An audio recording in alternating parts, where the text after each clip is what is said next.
permitido perderem-se. Assim, no final, devem provar, ao capitularem, pelo livre-arbítrio e incondicionalmente, a supremacia do amor. Então serão primeiro e ultimamente purificados conforme sua relação de uns com os outros, e a sabedoria de Deus será manifesta. Sou capaz de dar-lhe apenas isto, meu amigo, do aspecto do reino que apenas conhecemos em parte, e tendo uma linguagem para nosso uso mais útil que a da terra. Temo que não possa fazer mais que isso. Mas se ainda tiver mais alguma pergunta, traço. Obrigado, não neste tema. Então presentemente deixaremos que isso seja suficiente, Kathleen. Penso que está na mente dela dizer algumas palavras a você, e então vamos deixá-la com seus próprios pensamentos suaves e retiramos nossa influência mais grave de sua posição, podendo assim ela estar livre, e está na própria vontade dela dizer o que quiser a você. Ela é mais bondosa e paciente por ser nossa escritora, e nós agradecemos a ela muito sinceramente por sua vontade de nos servir. Devemos nos encontrar com você novamente quando você tiver uma oportunidade para nossa presença. Boa noite, meu amigo, e que Deus e seu brilho estejam com você e os seus, os quais estão envolvidos numa radiação maior do que a que conhecem. Isto será revelado a eles algum dia. Sexta, 25 de janeiro de 1918. Quando chegamos na ponte, atravessamos desde o lado escuro e chegamos aos aclives que levam para as esferas progressivas, e ali descansamos por um pouco de tempo e fizemos uma revisão do trabalho que acabáramos de concluir. Eis que então encontrou-nos um mensageiro de nosso plano, trazendo novidades sobre o que nos esperava ao término desta missão. Pois nunca desde que deixamos a esfera 10 eles estiveram fora de contato conosco, e enquanto falamos com ele foram relembrados aqueles momentos especiais de emergência, quando então aqueles que observavam de seus altos lugares sentiram que era para enviar naquela hora uma ajuda e uma orientação a nós. Alguns destes momentos de ajuda foram reconhecidos por nós, em outros apenas suspeitamos, mas na maioria deles foram momentos de alta tensão. Quando então todas as nossas faculdades estavam em alerta para tratar do assunto em pauta, de tal forma que não percebemos o fato da ajuda exterior estar sendo impingida em nossas circunstâncias. Porque, lá embaixo nas esferas mais escuras, tendo sido amplamente atingidas as condições locais, temos que forçosamente suportar algumas das limitações da alma que vêm com o peso do ambiente sobre nós naquele momento. É assim com vocês na esfera terrestre, meu amigo, e mesmo que você nunca perceba a ajuda dada, ela está lá, próxima apesar de tudo, e de acordo com a sua necessidade. Agora passarei a jornada intermediária, e contarei de nosso retorno à esfera 10. Fomos encontrados nas colinas externas por um grupo de nossos bons amigos que esperavam pelo nosso retorno com muita alegria e com muita vontade de escutar as nossas aventuras. Nós fomos contando enquanto voltávamos, e então finalmente chegamos à grande planície diante do templo do Monte Sagrado, e subimos ao seu pórtico. Fomos conduzidos ao interior, e seguimos ao grande saguão central do santuário, e aqui encontramos uma grande quantidade de pessoas reunidas. Estavam ajoelhadas em adoração ao grande invisível, e não se moveram enquanto passávamos silenciosamente e esperávamos na parte de trás. Você não conhece o que é silêncio na Terra. Não há silêncio perfeito na Terra. Você não pode ir onde o som seja deixado para trás. Aqui na esfera 10, e naquela hora no santuário, havia o silêncio em toda a sua majestade e reverência. Além da Terra, distante, se pudesse seguir pelo ar, você deixaria gradualmente os sons que estão na superfície para trás. Mas ainda haveria fricção com a atmosfera que invadiria o silêncio com uma sensação de som. Mesmo além daquele cinturão atmosférico haveria no éter um som como um elemento potencial, como um planeta chamando planetas em respostas gravitacionais. Além do sistema solar, e entre ele outros sistemas no vácuo do espaço, você se aproximaria da ideia de silêncio, estando a Terra a milhões de anos-luz de distância, não vista, não sentida, quase desconhecida. Mas o éter estaria lá, apesar de seus ouvidos não ouvirem nenhum som.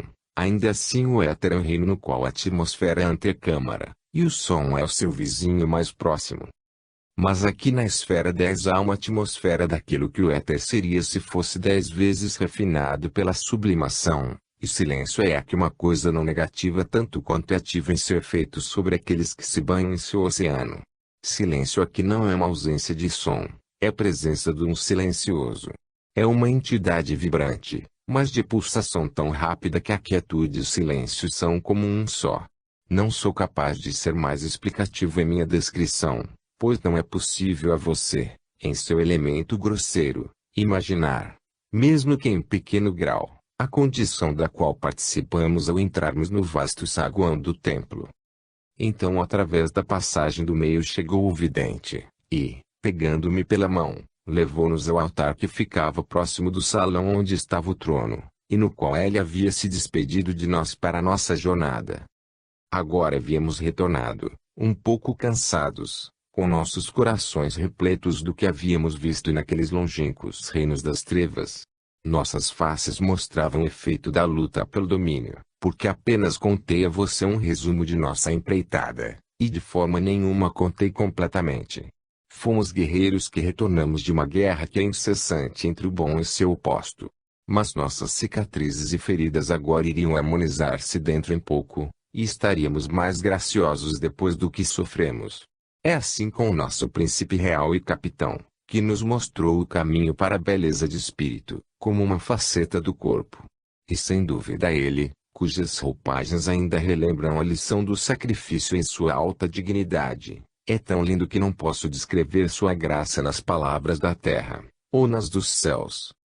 Então paramos diante do altar, e a certa distância, e também ajoelhamo-nos adorando a fonte dos seres, um supremo, que se torna manifesto a nós somente pela forma presente, e raramente, mas na maior parte através de seu único ungido, que está mais sintonizado com o nosso estado presente em razão de sua humanidade. Então finalmente, tendo recebido o sinal, levantamos nossas cabeças e olhamos em direção ao altar. O sinal que tivemos foi uma sensação da presença que brilhava dentro e em torno de nós. E conforme olhamos, vimos esquerda do altar, com o altar em seu lado direito, o Filho do Homem. Ele jamais vem duas vezes de uma mesma forma. Há sempre algum detalhe novo para se perceber e manter em mente e levar a lição. Em linha reta sobre sua cabeça, mãos cruzadas no peito, permanecendo imóveis, silenciosos, estavam suspensos 7 elevados anjos. Seus olhos não estavam fechados, mas suas pálpebras estavam abaixadas, parecendo estarem olhando para o chão um pouco atrás dele. Usavam uma roupagem de variados matizes. Estas roupas não eram realmente coloridas. Apenas sugeriam cores sem que as expusessem. São de matizes que vocês não têm na Terra, mas com estas havia algo parecido com seu violeta, dourado, vermelho pálido, não rosa, mas o que escrevi, vermelho pálido. Você não pode entender isso, mas deixe estar, algum dia entenderá, e azul, somente sugestões destas cores, mas muito bonitas. E apesar de toda a roupagem leve, seus corpos estavam nus em todo o seu amor insuperável. Eles eram tão elevados em sua santidade que as vestimentas eram de tal brilho que não eram tanto para vestir, mas para adornar. Suas cabeças eram circundadas com uma fita de luz sobre seus cabelos, e a luz era viva, e movia-se em sua radiação conforme seus pensamentos iam da oração para amor ou piedade. Assim eram, perenemente sintonizados e tão igualados em porte de mentalidade, que mesmo uma leve mudança de pensamentos afetaria estas tiaras de luz, e também enviavam uma radiação avermelhada através da roupagem azul, ou uma radiação dourada através de uma violeta. O Cristo, que permanecia no altar, estava mais enfatizado em sua visibilidade, e também os detalhes de seu semblante eram para nós mais nítidos que no caso dos anjos assistentes. Ele usava em sua cabeça uma dupla coroa, uma dentro da outra. A mais ampla e externa era púrpura, e a interna era branca mesclada com vermelho. Faixas de ouro uniam as duas em uma só estrutura, e entre elas havia joias de safira, uma linda peça, e a luz dela era uma nuvem sobre sua cabeça. Em sua cintura havia um cinto de metal, de uma cor entre prata e cobre. Estou fazendo o melhor que posso para dar a você uma ideia de como estava a sua aparência, e portanto tenho que usar misturas estranhas das palavras da terra, e mesmo assim não consigo chegar perto do que deveria falar. Sobre seu peito havia uma corrente de rubis que seguravam seu manto sobre seus ombros. Em sua mão ele segurava uma bastão de alabastro de variadas cores, o qual apoiava no altar para repousar. Sua mão esquerda estava em seu quadril, polegar no cinto, por isso o manto caía pelo outro lado. A graça de sua figura emparelhava-se com a graciosidade de sua face. Seria sua face como dão ideia as pinturas que temos dele? Muito pouco, amigo, muito pouco. Mas você deve saber que a sua face não tem os mesmos detalhes em todas as manifestações dele. No essencial é imutável. Como eu vi agora, sua face era de um rei. O sofredor estava ali, mas a realeza era o tom dominante. Líamos nele aquele que ganhara seu reino. Os elementos remanescentes da batalha foram transmutados pelo repouso que advém com a vitória. Você está imaginando se ele tinha barba, como nas suas pinturas dele? Não quando o vi então. Indubitavelmente, jamais o vi com barba, tendo já o visto umas 15 ou 16 vezes. Mas não altera o foco da questão.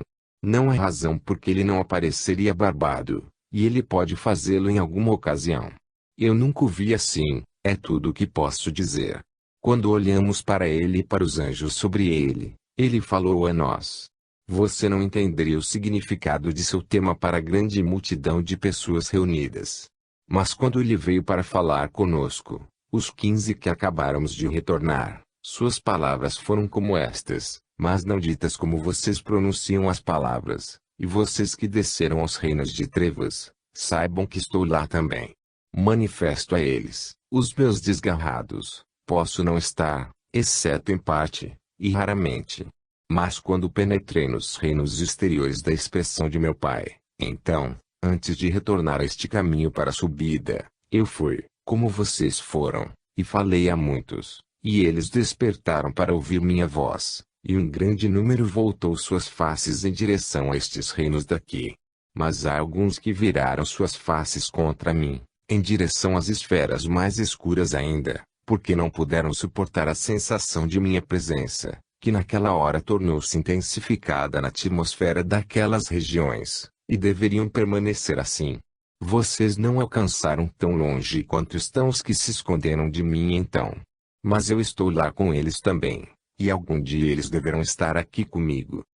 Mas agora, meus queridos e sérios missionários, vocês estiveram lá dando conta de meus trabalhos, e segui lá de meu plano o seu trabalho. Vocês não chegaram de sua batalha sem feridas. Eles também me feriram.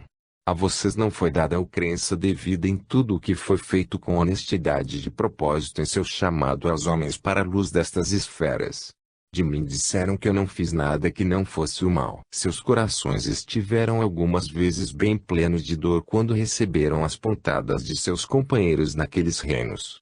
E algumas vezes pararam para pensar por que o Pai é assim tratado. Vezes em que a angústia dos outros apertou-os com a mó de suas aflições, e quase os deprimiu.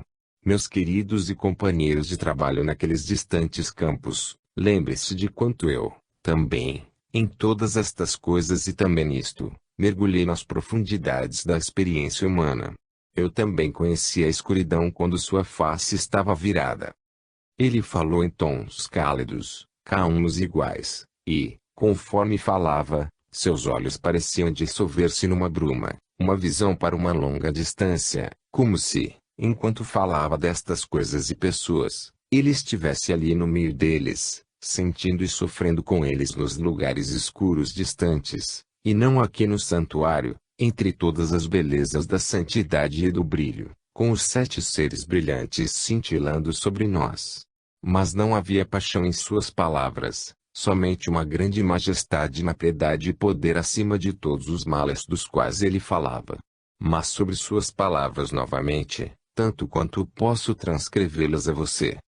Mas agora faço-os usar, quando fizeram sua reverência ao Pai em sua bondade e generosidade amorosa, um sinal e um sela de sua jornada e serviço, e pelo seu sofrimento. Ele falava da nova pedra que foi então acrescentada em nosso diadema de reverência que usávamos. Então ele levantou sua mão esquerda e vagarosamente moveu-a em círculos sobre a multidão ajoelhada e disse: Deixo o meu legado com vocês, para dizer-lhes mais adiante sobre o próximo trabalho para vocês nestes lugares. Porque nesse trabalho estou com vocês para ajudá-los, porque é uma grande empreitada que lhes confio. Não se apressem em começar e, quando estiver começado, sejam fortes e esforçados para darem um bom fim, para que não seja necessário que outros mais adiantados que vocês em conhecimento e poder tenham que fazer reparos. Chamem e responderei. Mas não chamem mais do que seja necessário. Isto não é apenas para a melhoria das esferas inferiores, mas para submetê-los a uma prova também. Lembre-se disto, e façam o que podem com o poder que já têm. Contudo, não deixem o trabalho perder-se por falta de um chamado a mim, porque estarei ali para responder. E que este trabalho em suas mãos seja bem feito. Ele é maior que suas mentes em seu próprio estágio, porque é do meu Pai e meu. Então ele levantou sua mão em bênçãos e inclinou-se em reverência, e disse muito vagarosamente: Deus é. E enquanto ele dizia isso, tanto ele quanto os 7 esmaeceram devagar de nossas vistas conforme adentraram em sua esfera deixando-nos sós no silêncio. E neste silêncio estava a sua amada presença, e nós, sendo envolvidos pelo silêncio, soubemos que era a sua voz, e ela estava falando para nós, e paramos porque era ele que estava falando e, parando, ouvimos e reverenciamos. Segunda, 28 de janeiro de 1918. Assim, então, nossa jornada e nossa missão terminou conforme narramos a você. Você tem alguma pergunta que gostaria de fazer concernente ao que lhe falamos? Penso que vejo algumas perguntas tomando forma em sua mente, e este é talvez o lugar conveniente para respondê-las. Sim, eu gostaria de colocar algumas questões a vocês. Primeiro, o que quer dizer com diadema de reverência, ou alguma frase parecida que usaram em sua última mensagem? Nenhuma emoção, nenhum pensamento aqui existe sem sua manifestação exterior. Tudo que você vê ao seu redor no seu lugar na Terra é a manifestação do pensamento. Todo pensamento é definitivo no ser de quem toda a vida procede. Do exterior intimamente todo pensamento encontra seu foco nele. Reciprocamente, a fonte de todos os pensamentos é ele, de quem procedem, e a quem retornam, num ciclo sem fim. Às vezes, esta torrente de pensamentos passa através da mentalidade de personalidades de variados degraus de autoridade e também de lealdade e unidade com ele. Esta torrente de pensamento, passando através destes príncipes, arcanjos, anjos e espíritos, tornam-se manifestos através deles externamente nos céus, infernos, constelações de sóis, sistemas solares, raças, nações, animais, plantas, e todas estas entidades que vocês chamam de coisas. Tudo isto vem a existir por meio de pessoas pensando de si para o exterior, quando seus pensamentos tomam expressão tangível para os sentidos daqueles que habitam na esfera na qual os pensantes moram ou com os quais estão em contato. Não somente isso, mas, os pensamentos de todos, em todas as esferas, tanto a terra, ou infernos, ou céus, são manifestos aos que são, por seu grau de poder, competentes para senti-los. Portanto, nada mais é que verdade dizer que todos os seus pensamentos, meu amigo, são registrados tanto aqui nestes seus mais baixos, como também naquelas mais sublimes regiões que palpitam com a pulsação do verdadeiro coração do mais sagrado e do mais elevado, ou universal e supremo um. Como nas matérias majestosas, assim também é em matérias detalhadas. Assim o pensamento de um grupo nestas regiões celestes torna-se manifesto na temperatura e nuance do ambiente atmosférico. Eu uso palavras terrestres, porque somente nelas posso passar o significado para você. Assim a qualidade e o grau da pessoa que é manifestada em mais de uma maneira, na textura, forma e cor de sua roupagem, na forma, estatura e textura de seu corpo, e na cor e brilho das joias que se usa. Desta forma, na volta de nossa missão naquelas regiões distantes nós, Tendo assimilado às nossas personalidades aquilo que antes não tínhamos, recebemos uma gema a mais para usarmos em nosso diadema. Esta ação por parte do Cristo não foi da natureza arbitrária. Tudo aqui é feito em equidade estrita e exata, mas de maneira muito graciosa. Eu chamei esta tiara de diadema de reverência, porque não é visível sobre nossas cabeças todo o tempo, mas somente quando nossos pensamentos e emoções estão focados em reverência. Então ela aparece sobre nosso cabelo, ligado a ele, preso atrás das orelhas. Todas as pedras que a adornam não são selecionadas mas atingidas por evolução naquelas qualidades que acumulamos no nosso progresso de esfera em esfera. E agora nos foi dada mais uma como uma lembrança, como fruto de nossas realizações naquelas esferas inferiores onde nossa missão teve lugar. Há muito mais sobre as joias e gemas que você não entenderia, mesmo que eu pudesse colocar significado nas palavras. Algum dia você saberá de sua beleza e de seu simbolismo e da vida que as anima, e de seus poderes. Mas agora não. Poderíamos dizer que é o suficiente por agora, e passar para outra pergunta. Obrigado, líder. Poderia me dizer algo sobre a colônia para onde foram levados aqueles que vocês recolheram e deixaram com aquele a quem chamarei Cristo Menor? Faz bem em chamá-lo assim, ele é merecedor do nome. Sim. Com poucos do grupo que foi comigo naquela jornada, eu visitei aquela colônia várias vezes, como eu prometi a ele. Verifiquei que ele não desapontou minhas esperanças depositadas sobre ele. Registre bem isto que digo, que estou completamente satisfeito com o trabalho dele. Mas esta foi sua prova e, como finalização, não resultou naquilo que eu havia esperado. Tem sido muito interessante para mim ir até lá de tempo em tempo. E também receber relatórios de outros, meus comissionados, que vão para lá em meu nome e trazem-me notícias do que está acontecendo ali. Na minha primeira visita vi que haviam arrumado uma cidade, aparentando suficientemente ordenada, mas os prédios eram rudes e nada elegantes, tanto quanto os materiais manuseáveis daquela região permitiam. Pareciam estar com falta de acabamento. Eu disse palavras de aprovação pelo que haviam feito e de encorajamento para futuros esforços, e deixei-os trabalhar na planta por eles mesmos. Conforme o tempo passou, achei que, por conveniência, eu chamarei o Cristo Menor por um nome, vamos chamá-la de Barnabás, que nos servirá muito bem. Achei que seu poder não estava na liderança de comando, estaria na liderança mais persuasiva do amor. Este foi um grande poder entre aquela gente. Conforme eles começavam a entender mais e mais, sendo competentes pela evolução para corresponder. Sabedoria ele tinha, plenamente, mas não comando. Por sua sabedoria ele chegou a enxergar isto, e por sua humildade foi capaz de assimilar o fato rapidamente sem envergonhar-se. Assim, enquanto liderou nas questões mais profundas e mais espirituais, e lidera hoje, ele investiu mais e mais, mas gradualmente, a organização para seu tenente, o capitão. Este tem uma personalidade forte, e um dia estará resplandecente nestes seus de luz, um poderoso princípio para dar suporte e realizar grandes coisas, um homem de amplo potencial. Por vagarosos degraus ele despertou nestes pobres cérebros obscurecidos aquilo de habilidade que uma vez tiveram na terra em suas várias aptidões, e os pôs a trabalhar. Ferreiros, carpinteiros, escultores, pedreiros, arquitetos, e também artistas e músicos, cada um em sua própria profissão. A cada vez que para lá fui, encontrei a cidade evoluindo na ordem e na aparência, e encontrei a cidade evoluindo na ordem e na aparência, e a população mais feliz. E mais uma coisa eu pude encontrar.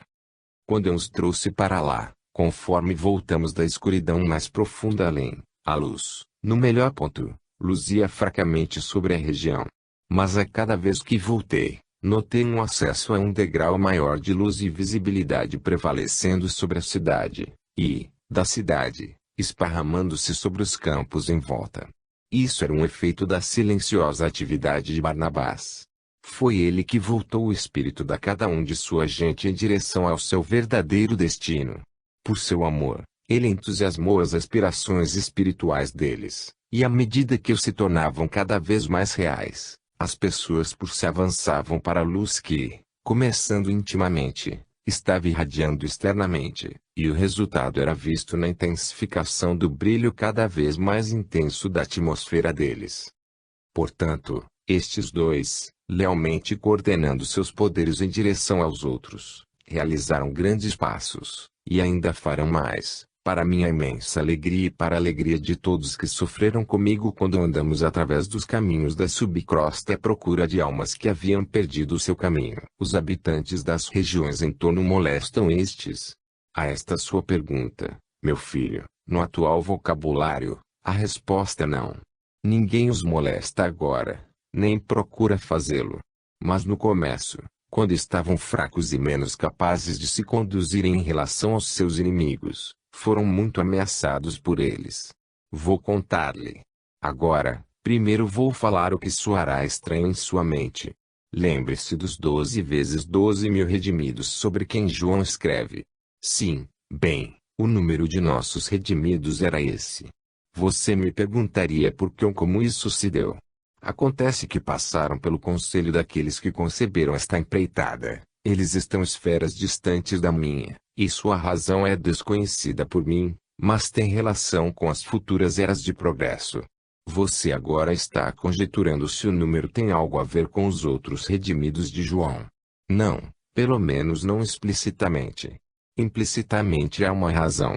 A razão fará seu papel no desenvolvimento futuro do grupo, que formará por si mesmo até lá um novo e coeso, como diria para que me entendesse, departamento nos céus. Não um novo céu, não, mas um novo departamento celestial, assim. Agora sua pergunta.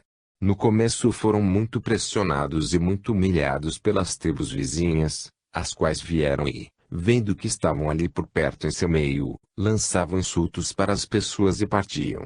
Mas falaram às outras tribos e muitos assaltos aconteceram aos grupos de trabalhadores, quando apareciam as oportunidades. Então estes ataques menores cessaram por um longo período. Mas o capitão estava recuperando sua prontidão e habilidades cada vez mais e tinha seus inspetores colocados em colinas nas vizinhanças e postos de observação em torno de tudo. E destes postos ele sabia quando uma batalha era iminente, porque as tribos estavam agrupando um grande exército, e treinando seus soldados, com muito desfile e cantos de glória, como é de costume nestas regiões de falsa realidade, e também era assim aos grupos. Mas o tempo todo nosso grupo cresceu em força e também em brilho e, quando o ataque veio, eles estavam aptos para combaterem seus inimigos. Foi uma longa e muito amarga batalha de forças e desejos. Mas eles venceram, à medida que foram exaltados pelo destino a vencerem, o que, por mais estranho que possa parecer a você, e um paradoxo, foi uma verdadeira e extenuante luta. O que os ajudou extremamente foi o brilho incrementado nas pessoas e na atmosfera. Foi muito doloroso para seus adversários que ainda estavam imersos em sua condição mais escurecida, e eles gritavam numa agonia desesperada quando entravam no raio de ação e sentiam pontadas por causa da aura sensível daquela cidade da colônia de pessoas evoluindo. A melhoria ainda continuava, e, à medida que aumentava o brilho, a colônia foi gradualmente removida de seu estado original e aproximou-se das esferas de luz. E então eu cheguei ao princípio de inter-relação entre estado e o lugar obtido aqui nestes reinos, e o qual você pode achar difícil de entender, ou mesmo impossível. Por isso não vou me estender nisto. Direi que os inimigos acharam mais difícil aproximar deles, enquanto os colonos descobriram que todo o tempo quando uma tentativa de aproximação era feita, o raio de imunidade ao perigo de sua cidade aumentava e ainda continuava a aumentar, e seus inimigos forçosamente paravam seus ataques mais e mais longe. Por isso pequenos grupos foram instalados nos lugares sempre brilhantes em torno dali para as plantações e para as lavouras, e para estabelecer florestas e minas. Estas foram as últimas a serem postas em prática, porque a população encolhase diante da ideia por causa do amargor de suas lembranças. Mas o metal era necessário, e os mais corajosos e mais determinados estabeleceram-se para cavar por ele, e descobriram que trabalhar como escravos e trabalhar como homens livres era muito diferente no efeito sobre eles, E agora eles não têm mais falta de voluntários felizes para sua ajuda. Assim é que sua melhora no que é bom aumenta a luz sobre suas habitações e sua cidade. E que é sua força, porque é símbolo de seu avanço em direção a um estado melhor, e isto significa um poder maior a eles. É por isso que seus inimigos são menos poderosos para virem a eles e machucá-los. Meu filho, repare bem que não é sem alegria para aqueles que em sua peregrinação terrena estão cercados de inimigos também. E, sendo estes inimigos encarnados ou espíritos, em nada diferem, perceba, daqueles que cercam a cidade de Barnabás, mas sempre num cerco mais amplo conforme a cidade emita mais e mais luz, e sendo eles deixados mais e mais para trás na escuridão, para baixo. Meu amor a você, meu filho, e nossas bênçãos. Sexta, 1 de fevereiro de 1918. Kathleen tem uma palavra para você, meu filho, e quando ela tiver falado, nós mesmos falaremos a você. Bem, Kathleen. Sim, eu gostaria de contar-lhe que estivemos em contato com o grupo de Isabdiel, e eles mandaram uma mensagem a você por mim. Eles gostariam que eu dissesse a você que sua mente pode estar descansada.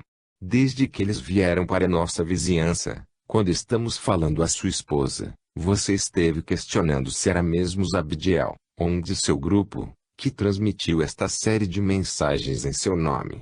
Foi o líder Isabdiel mesmo que veio pessoalmente, mas com poucos amigos, e falou a você. Não foi um de seu grupo, mas ele mesmo. Ele queria que soubesse disso. Alguns de vocês que vieram umas noites atrás, disseram a minha esposa que haviam visto o nome Isabdiel no... Foi nos cintos. Isto está certo, sim. Eu não sabia que ele tinha um grupo até então, e estive pensando se confundi um deles com Isabdiel em pessoa, conforme eu vi que tais espíritos frequentemente dão mensagens em nome de seu líder. É assim. É quase que um costume regular e de ordem. Mas no caso foi o Isabdiel que veio e realizou a serviço por si. Obrigado, Kathleen. É tudo o que queria dizer? Sim, agora pode fazer suas perguntas ao líder. Ele sabe que as tem em mente, e está esperando para respondê-las. Muito bem. Primeiro, líder, revertendo ao tema de seu último encontro, gostaria de perguntar isto. Naquele futuro departamento de 144 mil redimidos, que papel você mesmo desempenhará? Sinto que haverá alguma conexão com eles de alguma forma. É assim? Não é insignificante o fato de que aquele número preciso deveria ser selecionado para formar um departamento celestial novo. Pessoalmente, não sabia de seu número até minha segunda visita a eles, depois de se estabelecerem com Barnabás. Desde então sinto o que você suspeita, que pode haver alguma verdade nisto. Nada definitivo foi dito a mim, pois o tempo de que você fala ainda não veio. Eles ainda precisam de muita preparação antes que emerjam na luz em direção à qual estão continuamente fazendo o seu caminho. Também, a velocidade de progresso é muito baixa e muito retardada, ou seu números, estabelecido com evidente cuidado e capricho, tornar-se-ias sem sentido. Pois se fosse para que avançassem individualmente quando chegassem a merecer avanço, eles acabariam divididos, e o arranjo teria sido por nada. Como digo, a mim ainda não foi dada nenhuma incumbência concernente a eles e seu futuro curso. Observo seu atual progresso e estou muito contente, e encontro muita alegria no nosso trabalho. O resto espera por decisões daqueles que nos dirigem das altas esferas. Isto, entretanto, eu posso dizer. Você pensa que eu disse o nosso número? Era 15. Eu lhe contei ali que os 15 eram feitos de 2 setes e eu mesmo como líder. Se pensar que somos 2 grupos, cada um com 6, com um governador, e destes sujeitos a governo sobre todo o departamento, então terá nosso complemento completo em 15. Será interessante a você observar esta nova colônia dos reinos celestes. Você tomou parte nesta presente início, ou, pelo menos, seu desenvolvimento inicial, e sem dúvida estará sempre interessado em seu progresso. Como tomei parte em seu desenvolvimento. Mas claro, certamente, Você é o instrumento pelo qual uma prestação de contas da presente condição destas pessoas foi dada destas esferas para a terra. As pessoas boas e pensadoras que lerem isto rezarão por eles, e pensarão gentilmente neles, e em nós, seus socorristas. Assim, eles e você ajudarão em seu desenvolvimento. Temo que ainda não tinha pensado em rezar por eles, porque ainda não teve tempo para adentrar na verdadeira realidade daquilo que escreveu até agora. Quando fizer, rezará por eles, ou eu estranharei muito. Não, peço que me faça. Certamente que o farei. Sim, e quando chegar até aqui verá estas pessoas com seus próprios olhos, e regozijar-se-á por tê-los ajudado assim, porque eles não estarão prontos para um avanço até que você chegue aqui conosco. Ore por eles, portanto, e terá muitos que lhe darão seu amor e gratidão, como ao que deu sua simpatia gentilmente quando eles precisaram tanto, como agora. Fale a eles, pense neles como o povo de Barnabás. Por que não pensar neles como seu povo, líder?